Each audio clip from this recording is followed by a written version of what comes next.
Kembali maju dalam kontestasi politik tertinggi untuk keempat kalinya, sosok Prabowo Subianto dinilai emang gak gentar untuk mewujudkan mimpi. Atau boleh jadi ambisinya menjadi orang nomor 1 di Indonesia. Itu pun bila ia terpilih dari hasil pemilu 14 Februari 2024 nanti. Pria bernama lengkap Letnan Jenderal TNI Purnawirawan H. Prabowo Subianto Djoyo Hadikusumo telah menjadi abdi negara sejati sejak pertama kali meniti karir di militer sejak tahun 1974. Pria yang lahir pada 17 Oktober 1951 ini adalah seorang politisi, pengusaha, dan perwira tinggi militer Indonesia berdarah Jawa, Banyumas, Blasteran Minahasa. Pertanggal 23 Oktober 2019, Prabowo resmi dilantik menjadi Menteri Pertahanan ke-26 Republik Indonesia dalam Kabinet Indonesia Maju untuk periode 2019 hingga 2024. Di luar kontestasi Pilpres, Prabowo sontak menjadi perbincangan. Melantik mantan istrinya, Siti Hediati Haryadi atau akrab dikenal sebagai Titik Soeharto, sebagai Wakil Ketua Dewan Pembina Partai Gerindra. Titik Soeharto merupakan putri dari Presiden kedua Republik Indonesia, Soeharto. Namun berkecimpung di dunia politik bukanlah hal yang baru bagi Titik. Sebelumnya ia sempat aktif berpolitik sebagai kader Partai Golongan Karya. Saat itu ia diposisikan sebagai Ketua Bidang Pertanian dan Nelayan DPP Partai Golkar hingga tahun 2015. Maklum, Golkar adalah partai yang paling dekat dengan keluarga Cendana. 32 tahun Pak Harto berkuasa, juga merupakan hubungan timbal balik dari Golkar. Angkat kaki dari Golkar, saat ini Titi tercatat sebagai caleg DPR RI untuk Gerindra dengan daerah pemilihan Daerah Istimewa Yogyakarta. Perempuan yang lahir di Semarang pada 14 April 1959 ini pernah mengenyam pendidikan di Fakultas Ekonomi Universitas Indonesia pada tahun 1978 hingga tahun 1985 dan meraih gelar sarjana ekonomi.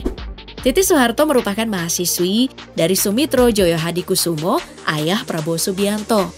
Nah, disitulah awal mula perkenalan Titi dan Prabowo. Tak berselang lama kemudian, mereka menjalin suatu hubungan yang cukup romantis. Mengetahui sang putranya punya hubungan dengan Titi Soeharto, Sumitro berpesan kepada putranya untuk serius dalam menjalin hubungan sama Titi. Dikabarkan, Prabowo pernah menjalin hubungan serius dengan beberapa wanita. Namun, kepada Titi lah cinta itu berlabuh. Lalu Prabowo dan Titi Soeharto menghabiskan waktu hampir 2 tahun menjalin kasih. Suatu hari, Prabowo meminta izin kepada Sumitro untuk mengenalkan Titi Soeharto sebagai pacarnya dan berniat untuk melamarnya. Prabowo pun menjawab bahwa ia akan melamar sang pujaan hati. Sumitro akhirnya datang dengan maksud melamar untuk anaknya. Niat itu pun ditanggapi dengan baik. Lalu, ada pernyataan Pak Harto yang cukup menjadi sorotan. Beliau mengatakan bahwa pastilah semua pihak merasa senang atas kabar bahagia tersebut. Namun lebih dulu perlu berbicara kedua anak ini terlebih dahulu untuk diberi nasihat. Lebih lanjut katanya, bagaimanapun juga, pasti masyarakat Indonesia akan menyoroti pernikahan ini, mengingat posisi Soeharto sebagai presiden yang sedang menjabat dan Pak Mitro sebagai cendekiawan terkenal. Pernikahan Prabowo dan Titi Soeharto berlangsung pada Mei 1983. Disaksikan oleh mantan Panglima ABRI, Jenderal M. Yusuf. Sayangnya, pernikahan Prabowo dan Titi hanya bertahan 15 tahun. Dalam pernikahan tersebut, Prabowo Subianto dan Titi Soeharto dikaruniai anak sematawayangnya bernama Ragowo Hedi Prasetyo atau Didit Prabowo. Didit tumbuh besar di Boston, Amerika Serikat, dan saat ini berprofesi sebagai seorang desainer.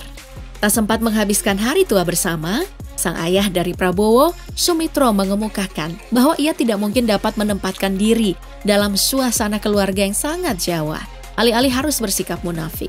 Namun, keluarga Soeharto sebenarnya sangat menghormati adanya perbedaan kultur Jawa dan modern tersebut. Saat Lebaran atau di hari ulang tahun Soeharto dan Butin, keluarga Sumitro tetap diundang ke keluarga Cendana. Akumulasi konflik dari berbagai persoalan politik. Hubungan Sumitro dan Soeharto pun mulai renggang sejak tahun 1995. Sumitro tetap bersikap terbuka dan merdeka. Dia merasa bebas mengkritik kebijakan pembangunan Soeharto. Bahkan sampai menerima HR Darsono yang tak lain lawan politik Soeharto. Salah satu kritik Sumitro yang membuat Soeharto geram adalah dugaan mengenai kebocoran 30% dana pembangunan.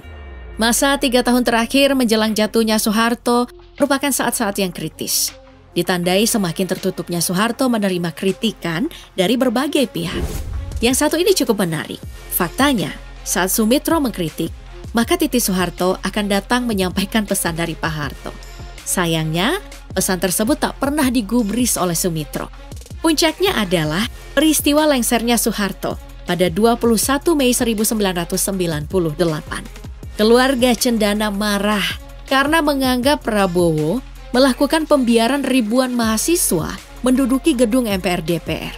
Mereka curiga bahwa hal itu disengaja, bahkan sebagai bagian dari konspirasi untuk menjatuhkan Soeharto. Sejak saat itu, Prabowo Subianto dituding mengkhianati sang mertua Soeharto. Fakta dari peristiwa tersebut disebutkan bahwa Siti Hardianti Hastuti dan Siti Hutami Endang Adiningsi selaku saudara kandung dari Titi marah kepada Prabowo. Pertanyaannya, di mana posisi Prabowo saat tragedi dan mengapa membiarkan mahasiswa menduduki gedung MPR DPR? Sontak Prabowo menyahut, apakah dia harus menembaki para mahasiswa itu? Pada tanggal 25 Mei 1998, Letjen Prabowo Subianto resmi diberhentikan dari Pangkostrat dan dikirim ke Bandung untuk menjadi komandan Sesko Abri. Tak berapa lama setelah pemeriksaan Dewan Kehormatan Perwira, bahkan karir militer Prabowo diakhiri oleh Wiranto. Karirnya tentu nggak berhenti sampai di situ. Prabowo memutuskan untuk beralih profesi menjadi pengusaha di luar negeri guna menyusun hidup yang baru. Hal inilah yang digadang-gadang sebagai penyebab Prabowo dan Titi berpisah. Namun, berita ini masih menjadi simpang siur karena tak ada yang tahu persis kapan pastinya mereka berpisah, termasuk apakah keduanya sudah bercerai atau tidak. Dengan peristiwa yang terjadi, Prabowo telah menjadi sosok yang tegar dan tak gentar dengan apapun.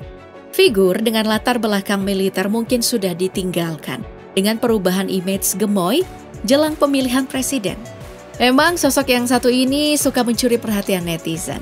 Hits, tapi kita tentu nggak akan lupa saat Prabowo mendapatkan kesempatan untuk memberikan pidato. Saat naik ke podium, ternyata posisi Prabowo membelakangi Al-Habib Insinyur Nabil Al-Musawa. Tak ingin membelakangi ulama, Prabowo kemudian menggeser podium tersebut ke arah samping dan melanjutkan pidatonya. Sikap santun ini banyak menuai pujian dari netizen. Lalu Prabowo kembali menuai kontroversi dengan menggebrak podium saat melakukan kampanye. Dalam rekaman tersebut, Prabowo menunjukkan sikap temperamentalnya di hadapan publik saat melakukan kampanye terbuka di Stadion Kridosono, Yogyakarta pada 8 April 2019. Dalam kampanye tersebut, Prabowo membahas mengenai soal antek asing dengan emosi yang kurang stabil. Lalu ia beberapa kali menggebrak meja podium di hadapannya. Terus ada lagi nih beredar sebuah rekaman yang menunjukkan Prabowo tengah melakukan kekerasan, yakni mencekik Wakil Menteri Pertanian Harvik. Isu tersebut pertama kali diungkap oleh Alifur Rahman, dan menurut Alif, sejumlah menteri sampai ikut turun tangan untuk melerai kejadian tersebut. Yang baru-baru ini beredar pula sebuah cuplikan yang menampilkan Prabowo tengah menarik jaket Menteri Investasi Bahlil Lahadalia, di mana insiden tersebut terjadi saat Prabowo berada di belakang panggung untuk mendukung Gibran di debat kedua Cawapres. Dalam rekaman tersebut, sebelumnya Prabowo memanggil sambil menarik jaket Bahlil untuk mendekati Prabowo yang sedang duduk.